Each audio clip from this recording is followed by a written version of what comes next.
Let's do it. All right. Good afternoon, everyone. Thank you for joining us today for our Is There an Electric Vehicle for Me 2022 EV Model Review webinar. My name is Ainsley Kelso. I'm with Drive Electric Tennessee. This is actually a joint webinar hosted by Drive Electric Tennessee, Drive Electric Alabama, and Drive Electric Georgia, as well as we have a special guest speaker from Plug-in America. We're really happy you decided to join us today. Just a few housekeeping things before we get started. We are recording this webinar, so just keep that in mind. We will be sharing it afterwards so that everyone will have access to it, as well as you will have access to the chat during this. We ask that if you do have any questions, put them in the chat or hold them until the end, and you can turn your microphone on and ask any questions that you have. We should have at least a little bit of time left over for that. Otherwise, I think we're ready to get started.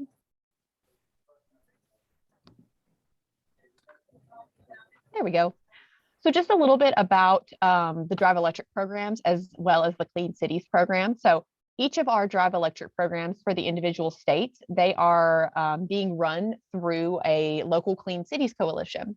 For anyone who doesn't know, Clean Cities coalitions, it is a network of probably somewhere between 80 and 90. I don't think it's quite 100 anymore, with thousands of stakeholders representing a lot of the US population. This, as you can see from this map, there are Clean Cities coalitions all over the United States, Hawaii even, all over.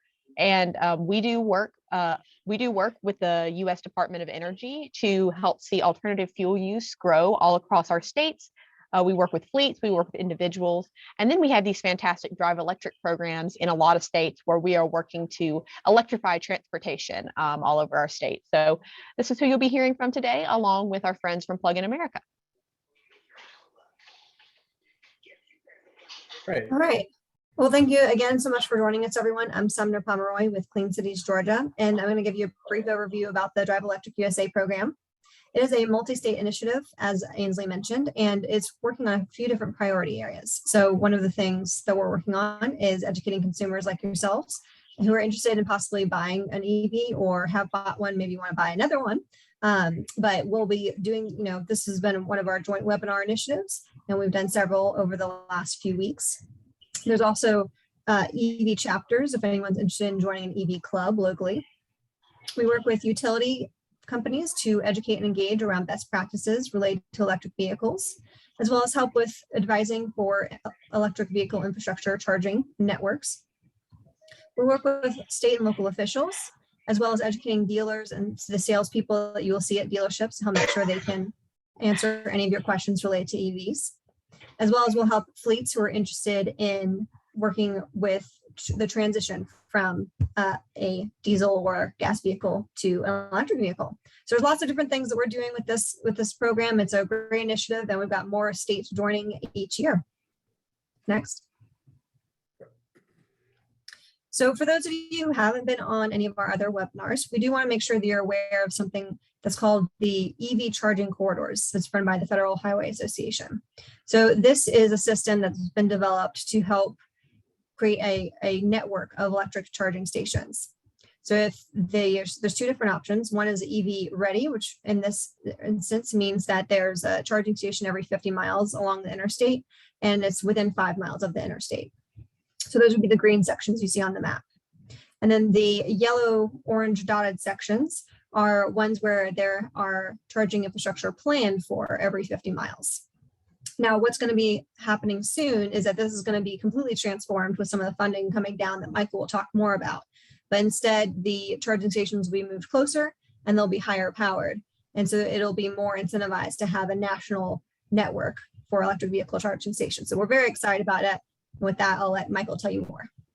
Great. I'm Michael Staley. I'm the president of the Alabama Clean Fuels Coalition. And so as Sumner said, the corridor program at the Federal Highway Administration has recently been funded with a lot of money that the federal government's going to provide to states over the next 5 years. On the slide here, you see the amounts expected to go to each state in the mapped out area over the next 5 years. And each state will have its own plan for how it administers those funds. Those funds can only be spent for electric vehicle charging infrastructure.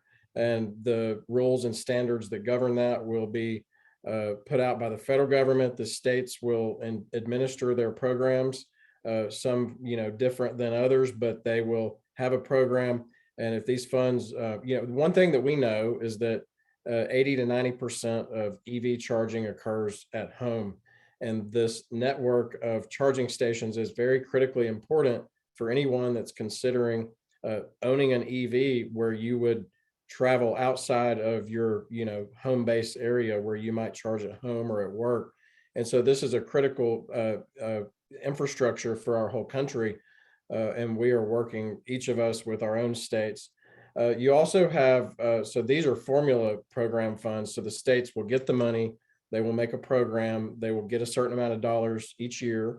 And then there's another program that's going to come out later this year, which will allow for applications for competitive grants that could be not necessarily tied to the interstate corridors or to, long distance travel corridors, but more they could be involving, more community based and in other areas. And so between these two federal programs, there is going to be a lot of money and a lot of investment in electric vehicle charging infrastructure.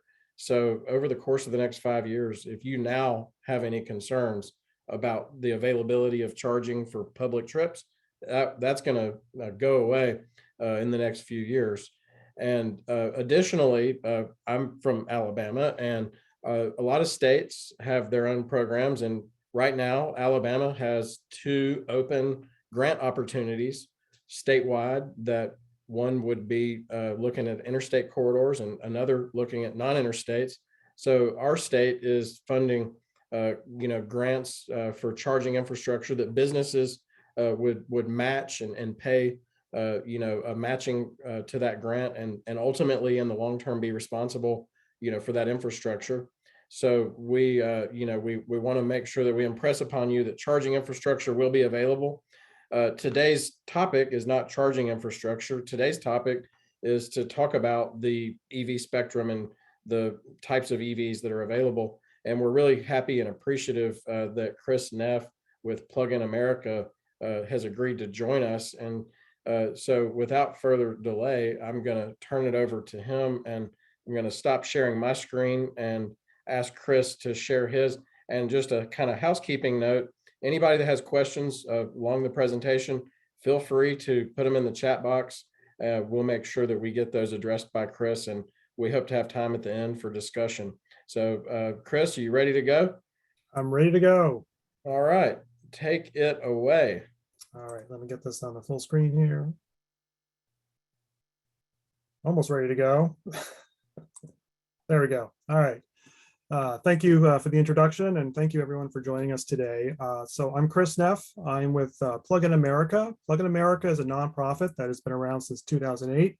Basically, it was formed by a group of people who are EV fans, realizing that we really need to get more people to adopt these cars. These are the real deal. Makes a lot of sense for our country to have these cars driving around North America, and they're just fun to drive. So over 10 years ago, nonprofit formed, and the whole focus is really to get butts in seats.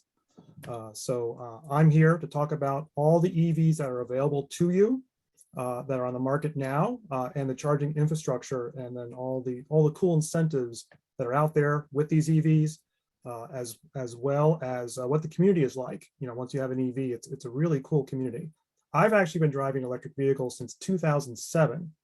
And that was before there were even charging stations out on the roads.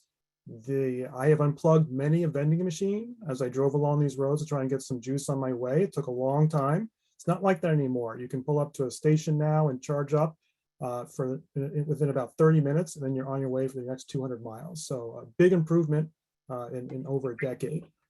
I'm actually on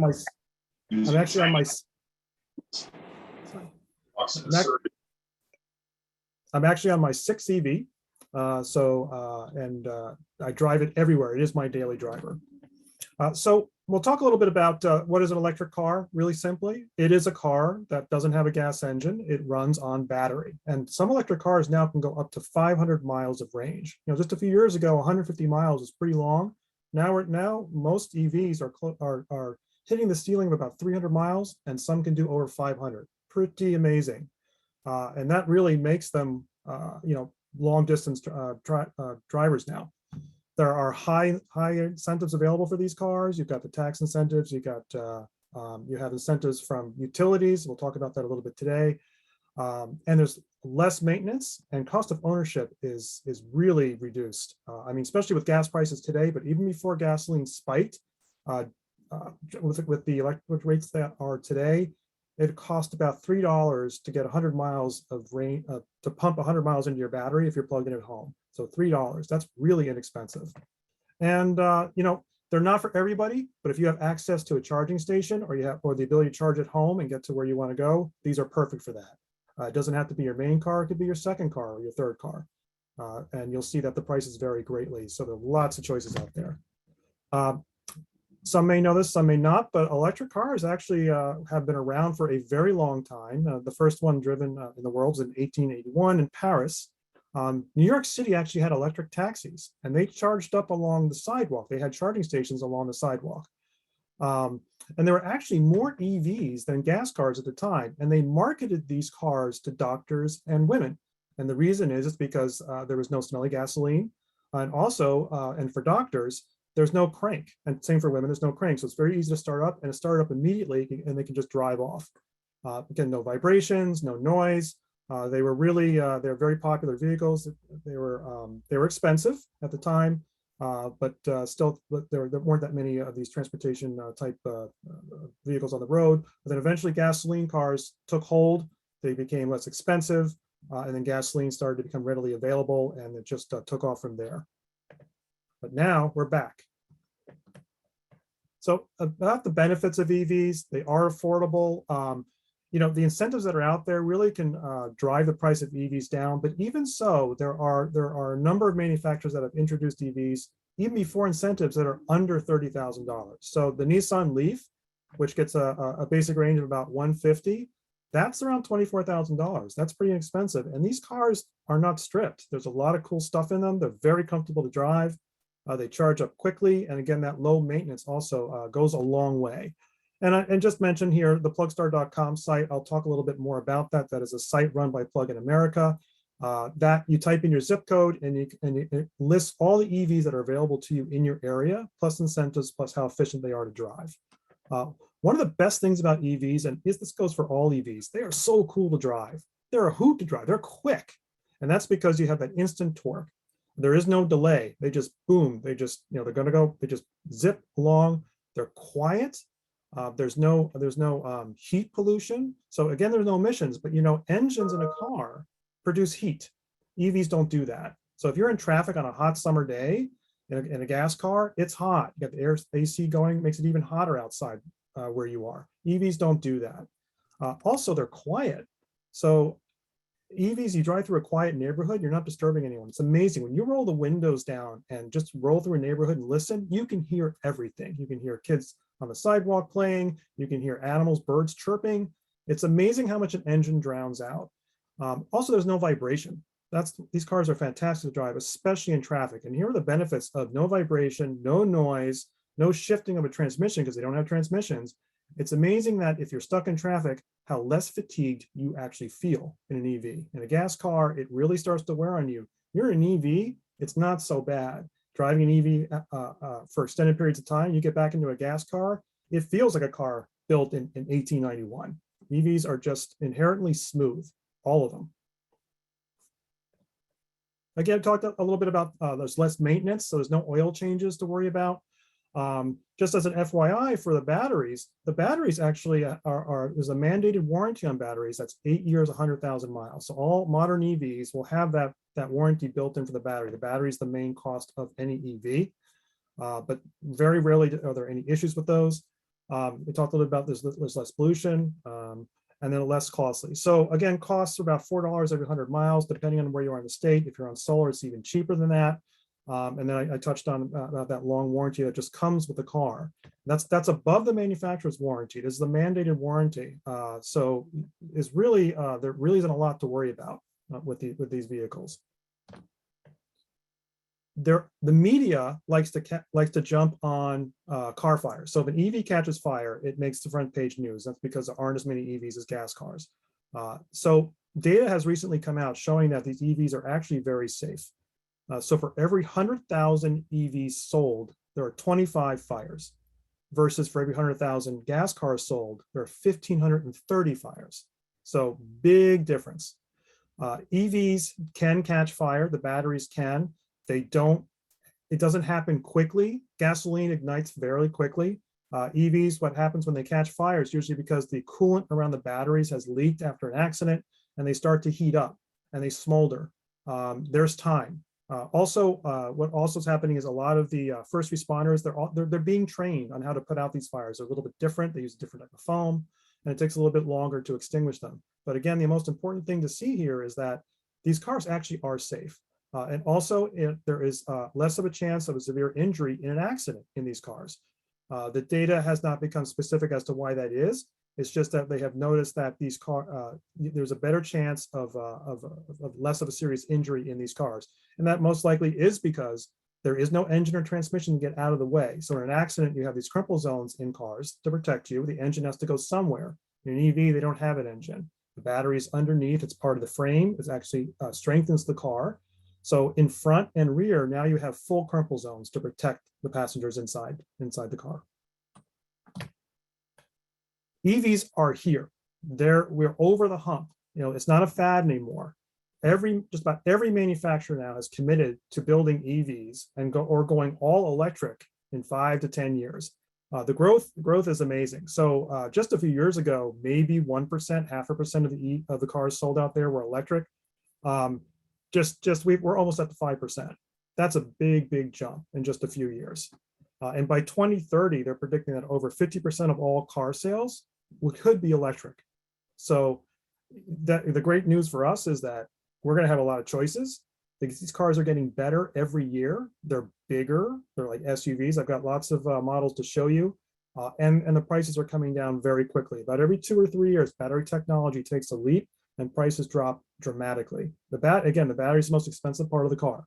So every time they get better with the technology, the prices go down, range gets better, charging speed also increases. Again, the growing variety, there are almost there are 50 models available to us. Now, with inventory levels now, all dealers are facing this, including with gas cars. You may not see all these models out on the lots, but they're coming, they're trickling in. Manufacturers are starting to catch up with the chip shortage, and these cars are starting to appear more often. There are sedans, there are sports cars, there are pickup trucks now, there are SUVs, and you can see here's just a smattering of brands that are introducing EVs that are available to all of us on the market now. And then here's a quick image. So small cars and hatchbacks. We've got the Chevy Bolt, we got the Hyundai Kona, the Nissan Leaf. Nissan Leaf is one of the first EVs out there, or mass production EVs. Mazda just introduced one. Mini now has one. And a lot of these cars are under $30,000. That's before incentives. You also have sedans and sports sedans. One thing I talked about the performance of EVs. Manufacturers have recognized that, and even on a sedan that just looks, looks like it just goes around A to B. These cars fly. I mean, they really, really do. They're very quick. The Chevy Bolt has embarrassed many a powerful car. It doesn't look like it, but again, you have that instant power, takes off, very comfortable to drive. When you drive an EV, and I hope many of you on this call have tested one, it brings a smile to your face, and you get that kind of aha moment. It's like, oh wow, this is a lot of fun. I could see myself driving this every single day. Plus, you're being good for the environment. So you can see all the selections here. More coming every year. These are available. These are on some of the manufacturer lots. Prices range again from anywhere from under 30 to just like luxury car prices that are available today of 150,000 or more. The Lucid Air on the right is a recent introduction that gets over 500-mile range. Now that's a very expensive car, but this is 500-mile range was unheard of just 2 years ago. Now we have crossovers and SUVs. Look at this huge selection. So you have the Ford Mach-E, the Volkswagen ID.4. So Volkswagen, you might be familiar with what we call Dieselgate, when they got in trouble for basically messing up the emissions on their diesels, making them seem cleaner than they were. the result of the settlement was having Volkswagen actually build EVs. And here we have the ID4. It's a fantastic EV. It is a crossover type, plenty of room, 250-mile range, all-wheel drive, very after incentives, low 40s to under $40,000. And Volkswagen gives you 3 years free charging on the Electrify America network. That's basically free fuel for 3 years. That's amazing. So these are incentives that aren't always advertised, but they exist. Many manufacturers actually offer free charging deals, either for a year, 2 years, or 3 years. And again, when you're traveling, that's free fuel. You know, when I got my EV and I had the free option for 2 years, I was looking to drive my car. It's like, wow, I got free fuel. Do we need milk? Let me go out. You know, it's free, no problem. I'll charge up here. Oh, let's take a road trip. Let's do something on the weekend. And just to add to the discussion here, many of these charging companies, the networks that like Electrify America that has a charging network, on holidays, they offer free charging to anybody just because they want you to have an EV and they want you to use their charging infrastructure.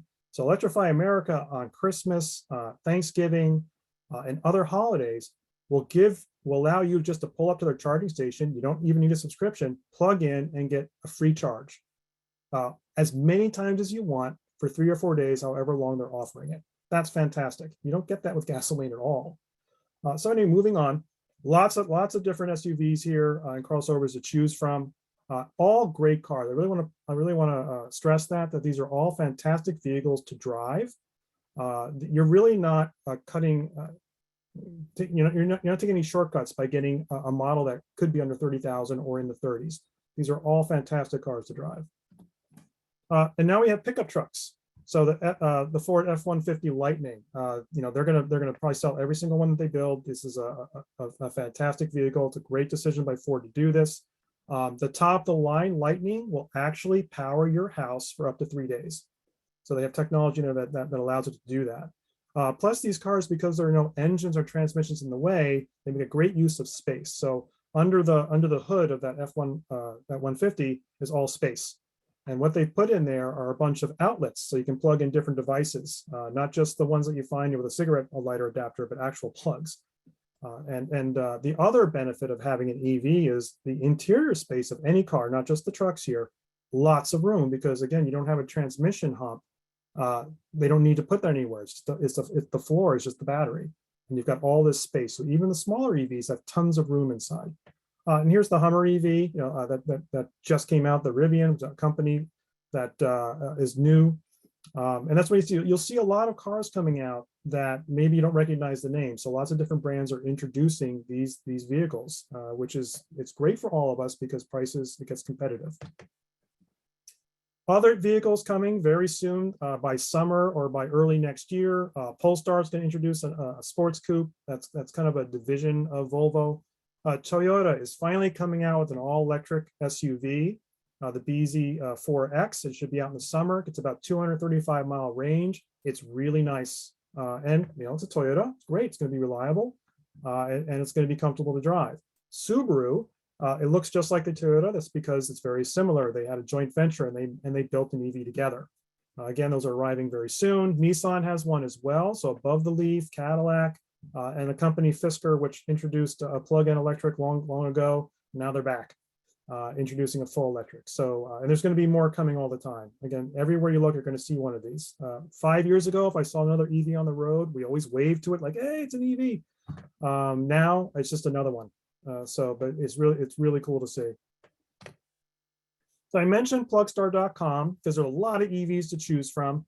You can basically go to this site, create an account. You don't have to create an account if you don't want to, but create an account. It's all free. Pop in your zip code and up will come electric cars that are sold in your state. Not all EVs are sold. They kind of trickle out. So sometimes they start on the East Coast and they move west. They start West Coast and they move east. If they're not in your state yet or they're not released, they won't be on the site.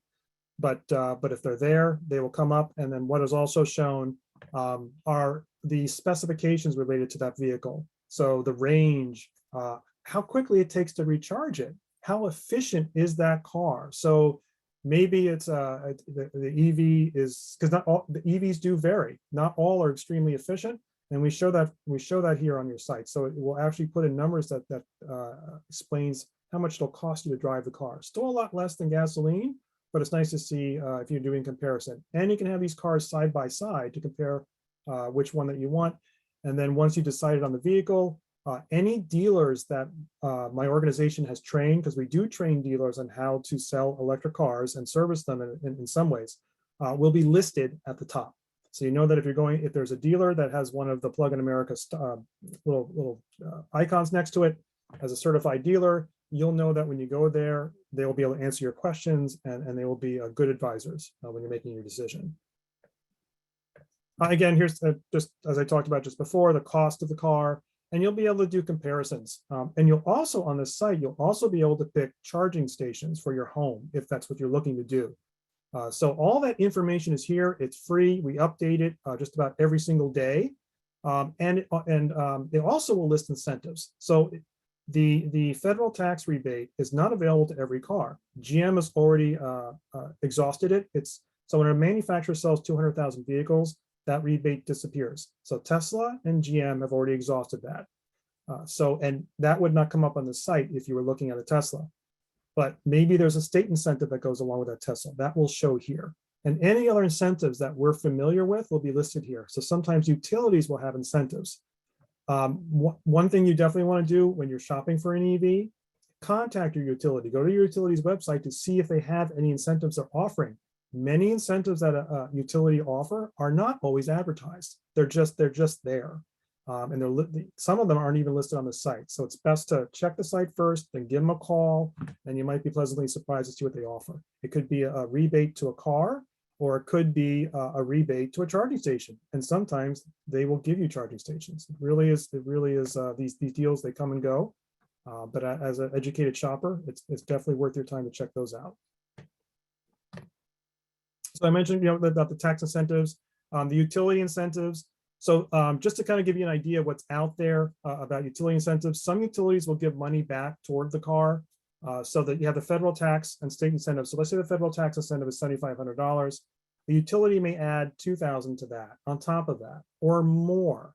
When Nissan Leaf had a program going on the East Coast, some utilities were actually offering $10,000 back if you purchased a Nissan Leaf. That makes that car extremely affordable. And then after you get the car, you could look up to see if there were some incentives for a free charging station at your home. Maybe it didn't cover installation, but it covered the cost of that box. And those boxes cost anywhere from $170 to $700, depending on the advance you want to get.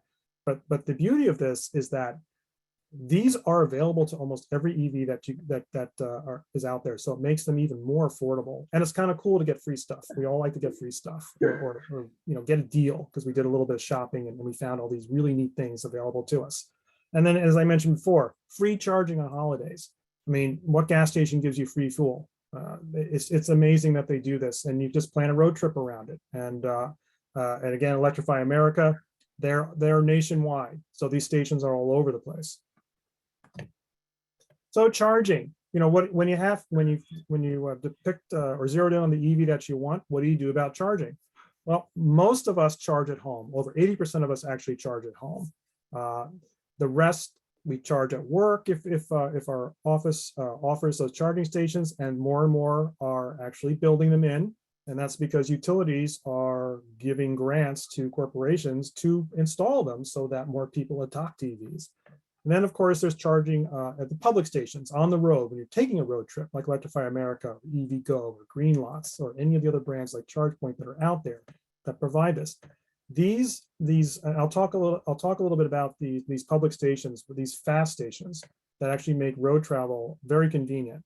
They're easy to locate with special apps.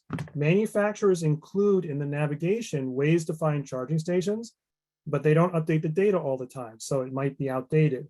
There are apps that are free to download on your phone, and some of them are desktop as well, that are like the Waze traffic app. They're updated, they're crowdsourced, they're updated almost in near real time, and they tell you exactly what you need to find, what to look for, costs, etc. I just want to cover this slide real quickly, and I'll go into the chargers on the road. When you want to find you might be able to get away with a level 1 charger, as we call it. So the level 1 is just basically plugging into a wall. Your EV, your new EV will come with what we call a convenience cable. It allows you to plug into any outlet. If you can reach it, you can charge your car up. It just takes a very long time. It probably adds about 3 to 5 miles an hour every time you're plugged in. For each time you're plugged in. The level 2 is the ones I was talking about that's on the Plugstar site that you can shop, you can have installed, and that some utilities actually reimburse for that. Those can add about anywhere from 25 to 40 miles an hour to your car, so you'll be able to charge up overnight.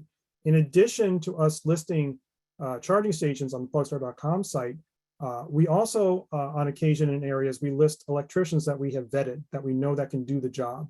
So you want to go to the Plugstar.com electricians section and type in your zip code and see if an electrician has been screened by us. If not, that's okay. You can probably use your local electrician. These chargers have been out such a long time. You don't need a specialist to put these in anymore. Just about everybody can put it in. It's basically an appliance these days. Right. Really quickly, as we move into, just before we talk about these public chargers, things to be aware of when you're getting your EV is that there are different plugs to use on the cars. It's not just like when you're pulling up, when you pull up in a gas station, you have regular, you have premium, diesel. It's similar in that these are different ports. So you can't plug into the wrong one, but you don't want to show up to a charging station when you're down on juice and find out that it doesn't fit, because then you're like, what do I do now? So as we talked about a level 1, it's a J1772 port. Every EV has this type of port except Tesla. Tesla has their own proprietary system. Tesla, whether it's a slow charge or a fast charge, it's the same plug no matter what. Tesla, that's where Tesla's claim to fame was. They invested in the infrastructure. They built cars, but they really focused on infrastructure. So it made it so pretty easy to travel across the US in a Tesla. Everyone else is catching up. We're almost there, a couple of years. Anything other than a Tesla, you'll be able to zip right across the US without any issues. But level 1, I said up to 5 miles per hour, and even 4 to 5 miles an hour when you plug in. Level 2, J1772, up to 40 miles max. Tesla can use a level 2 charger at your home. If you have a friend that has a Tesla, Tesla includes a built-in adapter for them. Tesla has their own level 2 chargers that a car, like I'll give an example, like a Nissan Leaf would not be able to use if they have a J1772, because again, it's a Tesla port. So just remember, Tesla, if you're driving an EV other than a Tesla, and you're coming up to a Tesla station, you probably cannot use it. These apps that I'm going to talk about in just a little bit more detail, they will tell you which station is compatible with your EV. So the DC fast stations, those are the public stations at the rest stops and such. Again, Tesla has their own. If you have a Tesla, if you have a Ford, a Nissan, a GM, any other brand other than Tesla, you have a different type of charging station. That different type of charging station will work for all those brands except Tesla. So I don't want to add any confusion, but I just want to offer some detail here about how that works. Tesla's Tesla, and then there's everyone else. The compatibility, I talked about that briefly. I won't spend any time on this chart, but again, just what will work, what won't. Again, Tesla's Tesla, and everyone else is their own system, as we call it, a CCS. The apps. So here's how you can get by and not worry about, are you plugged into the right charger, or can you get to the right charger? These apps are free. They allow you to filter out. So for example, let's say you have a Ford Mach-E. You don't want to know where the Tesla charging stations are. You can filter those out. So you can tell the app, only show me chargers that are compatible with my car, and it will. Again, these apps are free.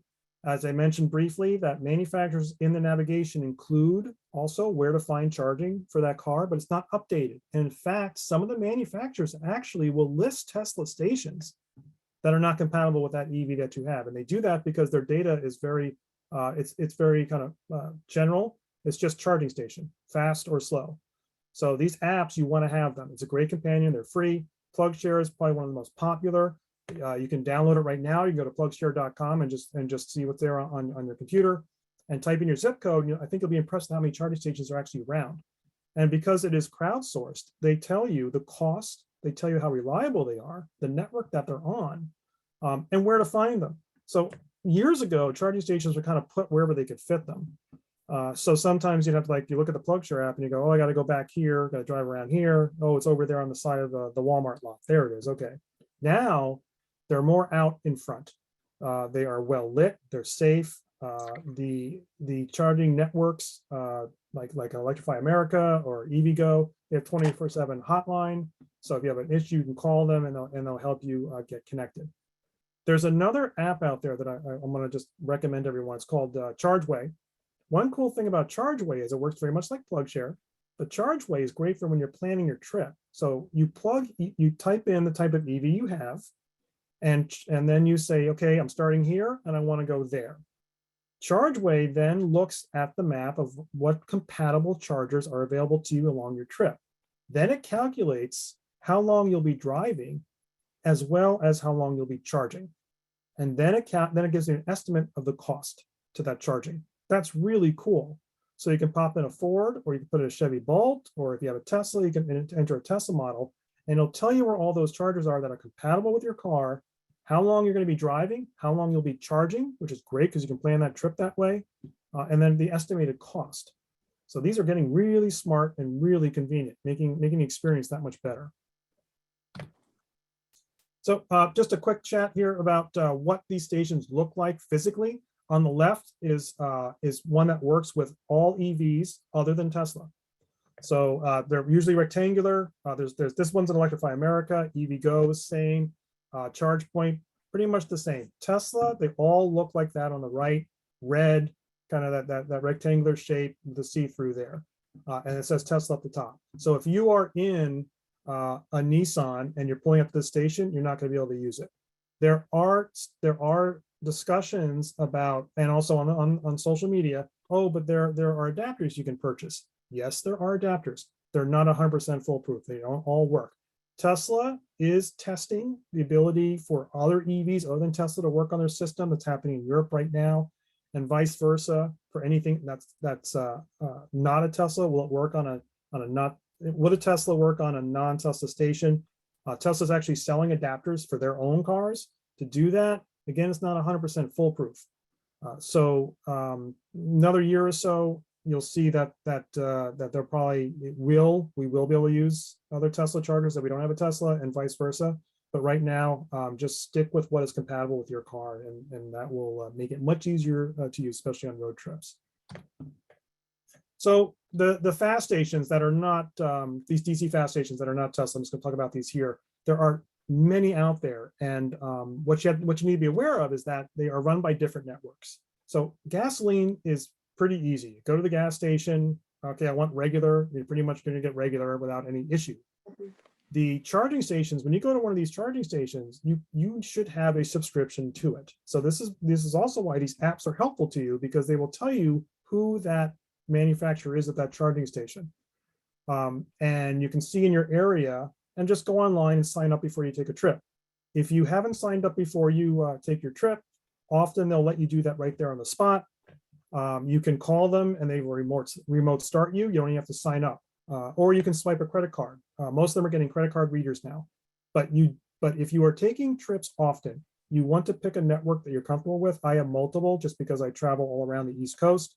And I also sign up for their programs where it's a monthly fee, because pretty much all of them are free, but I pay a monthly fee because then my cost is less when I'm actually charging, and it makes up for that because I'm traveling so much. So the other thing to be aware is that sometimes these stations charge you by the kilowatt hour. So that's how much you're adding, or they can charge you by the minute. It sounds a little complicated. I'm not gonna, I'll be transparent here. It is a bit complicated. This is why you have those apps. Those apps will tell you. So before you get to the station, it'll tell you exactly what to expect. In addition, what these apps do, because all these fast stations, they are networked, these apps can see that station and talk to it and see if it's available to you. So you'll see here in this picture on the right, there are 3 stations there. Right? They might be full of cars, and you can be 10 miles away. That app will tell you if that's full or not. And then if one opens up, the app refreshes and shows you, oh, one just became available. Now, what's happening down the road is another company has been working on an app that actually allows you to reserve that space for that charging station. So a lot of things coming, but once you start driving your EV for a while and you start using these apps, and it becomes just you don't have to worry about it anymore. The first time you're out, you're kind of figuring it out. You have an RFID card, you scan that, it opens up, or you can start charging by using your phone. Takes a little getting used to, but again, just like anything else, a little practice and you've got it. And then you just start thinking about it. Go around. So a quick chat about the Tesla Superchargers. So they have a huge infrastructure all across the US. Others are catching up to that quickly. Tesla has done a very good job of integrating their system with the cars. So they don't, most Tesla drivers, they don't always use that Plugstar. They don't have to, because the car actually is connected to the system that they've got and updates accordingly. In fact, they can roll up to the charging station. They don't have to scan with a card or anything. They basically roll up, take the plug out and point it at the car, and the flap opens up and they just plug in. Pretty cool. That other manufacturers other than Tesla are starting to experiment with that. So good news if you have an EV other than a Tesla, eventually we're getting there, but not yet. But kudos to Tesla for doing this and kind of setting the pace, because other manufacturers are starting to catch up. I talked a little bit about how it's an EV community, and it really is. When you get an electric car, it becomes very personal. It becomes fun. I've met so many cool drivers at the charging stations. They're excited. They want to plug in their car whether they need it or not. They want to talk to you. One thing about EV drivers, when you meet them, is that they really want to help you have a good experience. I can't tell you how many times I've seen on social media groups, EV groups, where someone posted very quickly, "Oh, I'm almost out of range. I can't find the charging station. What do I do?" Within minutes, sometimes seconds, someone responds and says, "I know where you are. Come around the corner and plug into my house." Who does that? Who gives you a gallon of gas? It's very different. The community is still pretty small, but it's a community that looks out for each other. We want everyone to enjoy the experience, and it's fun to personalize your car. People have really cool license plates. I've seen really good ones out there. They have gatherings. They get together, and they just want to hang out and talk. Here on the upper right is a picture of a fully restored 1917 Detroit Electric at one of the events I did. They just heard about my event and they just pulled in. It was like, wow. So, and we're all friends. We all keep in touch. You really meet cool people, and I'm not just saying that. Everyone's really excited about these cars. It becomes part of the family. People name their cars. It just becomes fun. You can meet a lot of drivers without going to the charging station. You can join these events. They're free. So we have a Drive Electric Earth Day coming up. So you can go to driveelectricearthday.org. You can see what events are available to you, and you just basically register and you can come and bring your car. If you don't have an EV, that's fine. The reason these events are happening is because they want you to come and talk to the actual drivers of these cars, and you're shopping, right? You can talk and say, well, I have a family. Does that work? Oh yeah, sure. Here's what I do, and here's how the seat fits in the back seat, and here's my actual range. And yeah, I go to this dealer. They've been great. They really know how to take care of me. You'll get all that information. Again, these events, these aren't run by manufacturers. These aren't run by dealers. These are run by folks like me, like you. And all we want to do is to share our experience to make sure that when you are ready to pick your car, you have a good experience and you know exactly what you want and what to expect. And there's also Drive Electric Week, which is coming up in the fall. Definitely want to take a look at that. That's the biggest one around. And these are happening all across the US. There are hundreds of these events. Again, they're free, they're fun. They can be small, maybe 10 people come, maybe 1,000 people come. They do vary, but you'll see that on the site when you take a look at them. The other thing that you can do when you're looking to get an EV is join one of the electric vehicle Facebook groups. And Facebook is massive, all that stuff going on there. But there are a number of really good Facebook groups that focus on specific brands of EVs. There's a Tesla, there's BMW, there's a Volkswagen, there's Nissan. Join one of those groups.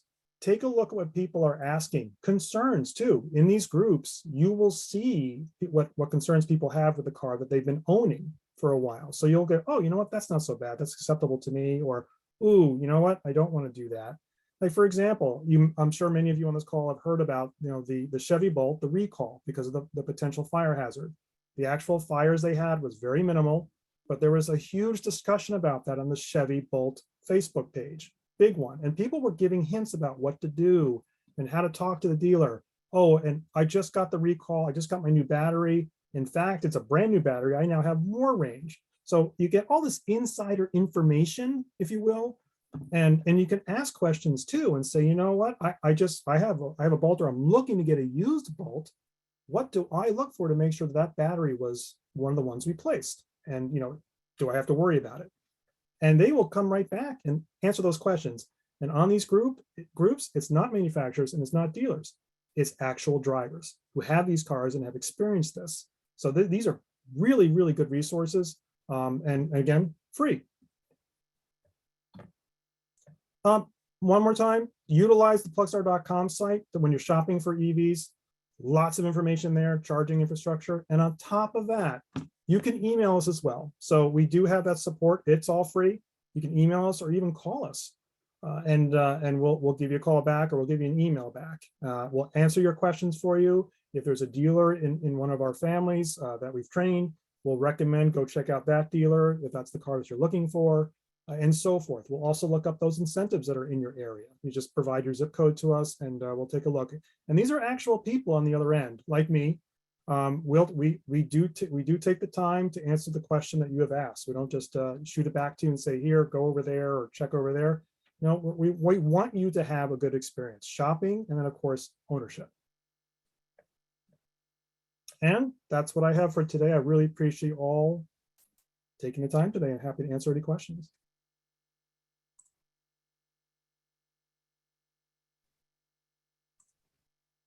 Thank you so much, Chris, for talking with us today. Michael or Sarah, could you guys put up the final slide from our end? While they're getting that together, we just want to once again thank everybody for joining us today. We're going to take questions here in just a second. I want to pull up our final slide. It's going to just have some resources and some links, some places you can find us. You can always find me at Drive Electric Tennessee. Our email to reach us is info@driveelectrictennessee. We'll also have information come up on the screen about how to get in contact with Drive Electric Alabama. There it is, and Drive Electric Georgia. As I mentioned early on, this was a joint webinar put together by the three Clean Cities coalitions and our Drive Electric programs. And once again, we are very, very thankful to have had Chris come and talk to us from Plug in America. So at this time, we've got about 12 minutes until 2, and we won't keep you all too far over. So at this time, if you have any questions you want to pop in the chat, you're welcome to unmute yourself and ask questions to Chris or to any of us from any of the coalitions. And also, there were a couple things in the chat that I may ask as well that I answered, but I think they were great questions, and we should talk a little bit about them. So Chris, one of the questions while people are coming up with their questions was, let me see, is it safe to charge an EV outdoors when it's raining? And I think that's a great and also a great time to talk about like EV myths. That's an excellent question. So all the EVs that I've owned, I'm on my 6 EV, sit outside in the elements. None of mine are garaged. So yes, it's fine to charge up in the rain, in snow and ice. And that's because there are so many safety protocols with these cars, so that when you plug it in, the car is handshaking. The charge box on your wall is checking. If you don't have a wall box, you just have one of those convenience cables. It has a little brick on it, and it's checking, making sure there are no shorts along the way, and the car is checking. In fact, these cars have so many levels of safety built in to protect you, as well as the battery, which is the most expensive part of your car, in that car. So these are extremely safe cars. Just to add to that, if you are plugging into an old outlet somewhere, and there are old homes out there that might have older electric lines, the car may not accept it just because it's called dirty energy. It's not a smooth flow. The car actually disconnects, and it tells you that to protect itself. The newer EVs now allow you to actually adjust for that, maybe reduce the power that it wants. It takes longer to charge up, but it does that. But again, the point is that there are so many levels of safety in here. I let my young daughter plug the car in. I have no concerns about it at all, in all weather. That's awesome. One quick question, more of a logistical thing. So as we mentioned early on, we were recording this webinar and we do plan to share it afterwards on our respective channels. We had someone ask, Chris, if your presentation would be available. Are we able to get a copy of your slides to share? Yes, absolutely.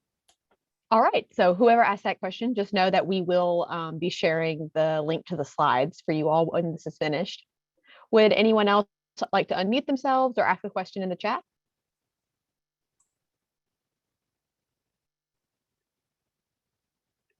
Well, I have a question, Chris, then.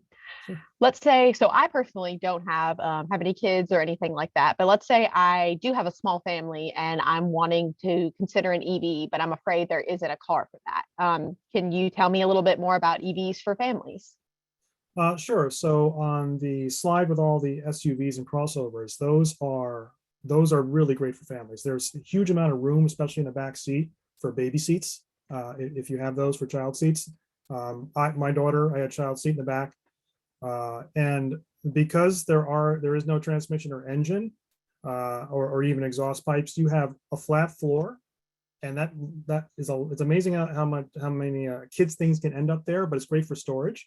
And plus manufacturers now, because these SUVs are getting bigger, because the battery technology is getting better, it can be a smaller battery, so the car can be bigger and go longer, are getting 3 rows now. So if you need something more, that's there. So Tesla has a model, they have a Model Y, which actually has 3 rows. Now the 3rd row is pretty small, but I know that other manufacturers I can't mention it yet, but they have been getting their larger SUVs ready to be all electric, and those will have 3 rows, so plenty of space. And I'm sure you're going to see some minivans soon that'll be all electric.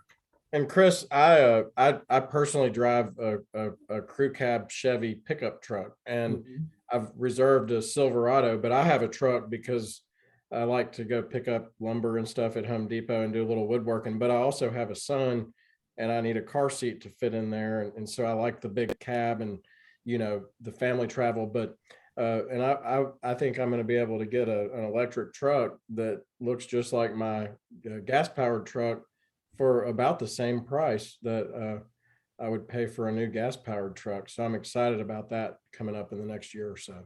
It's so true. Manufacturers are being smart about this. So as a consumer, it's a great time for us. The incentives and also the fact that manufacturers, they want us to get into these cars. So the F-150 is going to the entry level F-150 is going to be basically the same price as the gas powered F-150, but it's not a stripped car. It still gets over 200-mile range, has very fast charging, lots of amenities inside. And the thing about when you drive these cars, they feel expensive, even the inexpensive ones, because how smooth that motor is. There are no moving parts. These are magnetic drive inside the electric motor. And when you get in one and you start accelerating, it just feels amazing. So that's why I encourage everyone to go out, go to these drive events, go to a dealer that has one on the lot. Just say, I want to take it out for a test drive. Enjoy it. Chris, we just have one more question, and it's a little more technical about the Plugstar website. So you did mention Plugstar, which is a fantastic tool if anyone hasn't heard of it before. And someone was asking, will the Plugstar website have information about when new vehicles will come to particular areas? Good question. We don't, just because manufacturers don't give us that insight. So we can't predict when they're going to come out. But what you can do is if you go back to the site and pop in your zip code and refresh the screen, you see a new vehicle that pops up, then you know it's in your area. So we will only list vehicles that are available to you in your area. Yeah, so it sounds like it's good to check back every now and again if there's a specific vehicle you might be looking for. And incentives change constantly. So utilities do reach out to us quite often saying, hey, we now have an incentive. Can you please put this on the website? So, or this one is now sunsetted, please remove it. So again, you do want to go back often just because they come and go. It looks like we have a hand raised. David, you can unmute yourself and ask your question.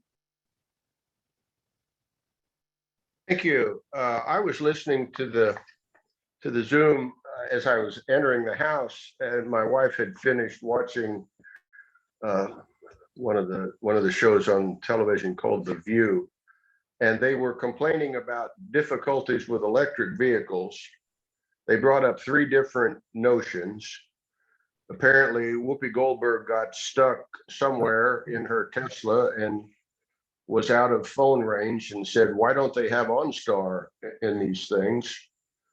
Another participant said her spouse was on the way to a hospital, a physician apparently, had a flat tire and didn't have a spare, another Tesla, I believe.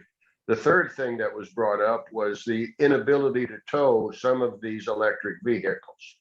So I wanted to ask about those things. Sure, sure.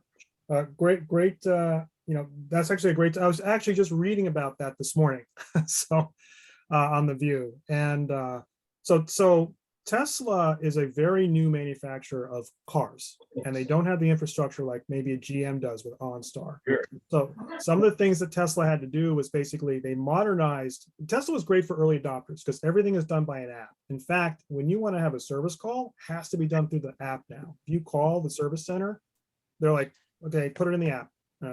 So, and that's part of the experience when you're looking for an EV. You want to understand those things. What happens when I have to have service? Are they going to come to me? Because like Tesla really encourages them coming to your house. So they have these roving service trucks that go around and come to your house because they don't have service centers all over the place. So these are things you want to check out. The story with on the View was they got a flat tire. They called roadside assistance, and roadside assistance said, we won't be there for about 5 hours. Unfortunately, that's most manufacturers of EVs or gas cars have that challenge. I know that I've had a gas car where I've got a flat tire and I've called roadside assistance. And I actually had one tell me, we're not allowed on the turnpike. We're going to have, you have to call this towing company. So a lot of times it's out of the manufacturer's control. However, I do agree that Tesla should enter an OnStar type system to do that, not just in the app, because not everyone has cell coverage. I've gone to charging stations that only would activate with your cell phone, but if I didn't have cell coverage, well, how do I activate it? So fortunately, they let me call and they remote activated it for me. But still, these are things that they're learning. I'm just trying to think as far as towing. So yes, so when EVs are basically out of juice or a flat tire, and there really is no neutral. And I believe they do that to protect the battery, because if you roll the EV, there's something called regenerative braking. That's basically putting energy back in the battery pack. And you don't want to do that when you're rolling the car along, because it could probably mess up a whole bunch of different things. So most towing companies know that they have to flatbed the car. So especially Teslas are flatbedded. I know mine's flatbedded. Almost every EV that I know out there must be flatbedded. Towing companies should know that by now, just because there are so many EVs on the road and they've had plenty of experience with this, and it's going to happen more and more and more. The tire kit. A lot of manufacturers, two reasons why they're excluding a tire kit: cost and weight. So EVs want to be as light as possible. There are some that just don't include a kit, or they include the minimal, just the gunk that just gets you going. Most don't have run flat tires because they weigh too much. And cost. Everyone's trying to cut cost. And also we have the supply chain issue. So some manufacturers just aren't including these, and they're going to send them to you later. So there's a whole bunch of variables, but I know it's kind of a big answer there. But it's not an EV only problem, I guess I want to say. Thank you for bringing that up, David. That's actually a great and very relevant situation, very relevant conversation that just surfaced. And so it's always good to kind of talk through these things, especially when we have some experts on the call, people who know a lot. Just to kind of summarize, honestly, what Chris said, it sounds like it's a kind of a do your research thing, and a understand what you're getting when you buy it, and understand what features it has, understand what it doesn't have. And, I'm a very, what do you call it? I don't want to say a paranoid person, but I'm very conscious of all the things that could happen. And so when I'm getting a vehicle or when I'm doing things, I'm very particular about knowing, okay, if I'm in this situation, what can I do? And so some people don't necessarily think that through. And then when you get into a situation, you may not know what to do. So, when it's always good to talk about these things and talk about the realities of them. And there really are problems for both EVs and internal combustion engine vehicles. Yeah, thanks for At- bringing it up, David. If I If- could get one more clarification, you say Yeah. that you don't want to tow or pull on an electric vehicle because of the battery, but it's acceptable to pull them up with a winch onto the flatbed of a truck Yeah. to take somewhere. So a good towing company will have these little wheels they stick under the wheels of a car just to get it up on the flatbed part, or they will pull it up, they'll winch it up, and the rear wheels or the front, depending on the drivetrain, will bounce. They're not going to turn. Some EVs do allow the towing company to unlock the wheels for a short period of time. It just depends on the manufacturer. But again, a modern towing company should know that EVs need to be flatbedded, and they should have the equipment to do that. Okay, thank you. Sure. All right, well, it is right at 2:00. So I think we're going to end it there. If you have any other questions, or if you have something that maybe you didn't get answered today, you can always email any of those emails on the screen currently, or visit any of our websites. A lot of our websites, including the Plug in America website, has lots of great information. You can maybe even find the answer yourself, but please don't hesitate to reach out to us, and we're always happy to answer your question directly. Other than that, thank you again so much for joining us. This has been a great webinar, and we will be sure to share it, hopefully sometime before the end of the week online, so you guys can rewatch it. Other than that, have a great rest of your day, and thank you again for joining us. Thanks, everyone. Appreciate the time. Thank you.